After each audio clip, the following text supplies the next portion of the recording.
எவ்வளவு போராட்டங்கள் வாழ்க்கையிலே என்னென்னவோ செய்வதற்கு ஈழம் அழிகிறது என்பதற்காக தேசிய கட்சியிலிருந்து நான் இனக்கட்சிக்கு மொழிவழி இனக்கட்சிக்கு மாறினேன். எவ்வளவோ 40-50 ஆண்டுகளில் செய்துவிட்டு நாம் ஒத்தை மனிதனாக இங்கே இருக்கிறோம். காசு இல்லை, பணம் இல்லை, இந்த கட்சியை கொண்டு செலுத்துவதற்கு வழித்துறை இல்லை, எதுவும் இல்லை. உனக்கு பேட்டி கொடுப்பதை தவிர ஒன்றும் செய்வதற்கு இது இந்த நிலைமை. இவரெல்லாம் இல்லை வருகிறார்கள்.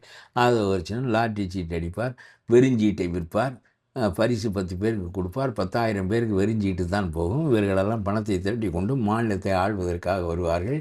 இது விஜய்க்கு பணம் கொடுப்பார்கள். விஜய் அவர் சொந்த பணத்தை எடுக்க இவர்களுடைய பணத்தில் கட்சி நடத்துவார். இவர்கள் ஆட்சிக்கு வருவார்கள். முதலமைச்சராக வந்த பிறகு இந்த நாடு பெரிய நலம் பெறும் என்று சொன்னால் எவன் நம்புவான் என்று கேட்கிறேன் நான். செங்கோட்டையனை வைத்துக்கொண்டு என்ன ஊழலை பற்றி பேசுகிறாய் என்று கேட்கிறேன் நான். மந்திரி பதவியை விட்டு அம்மா தூக்கி எறிந்த ஆழ்ந்தாள்.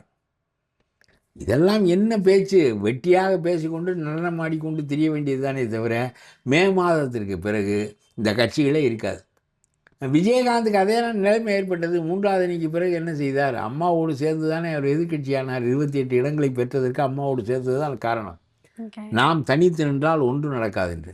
ஆனால் அதைவிட மோசமான அரசியலை என்னுடைய துணைவியார் நடத்துகிறார். திமுகவிலும் துண்டு கொடுக்கிறார், அதிமுகவிலும் துண்டு கொடுக்கிறார்.